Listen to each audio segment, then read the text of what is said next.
Welcome to Man Does Tech, where I solve the problems you didn't even know you had. You start by confirming access and opening YouTube Studio Live Control Room. Once there, locate the live preview and controls. If you used a hardware camera or encoder, check its status in the Stream Info panel. First actionable step. Click the End Stream button in the control room to stop YouTube's server-side recording. If you started from mobile, tap the three dots, then End Stream.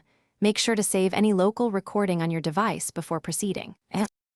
Once you've hit End Stream on YouTube, stop your encoder's recording next. For example, click Stop Recording in OBS, then Stop Streaming.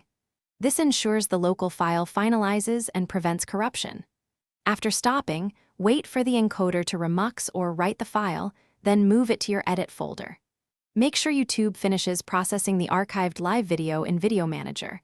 If processing stalls, refresh and confirm the archive length matches your expected runtime. To finish, trim or edit the archived video, set privacy, public, unlisted, private, and publish or keep it archived. Verify the local recording plays cleanly and the YouTube archive duration matches. Transfer backups to a separate drive.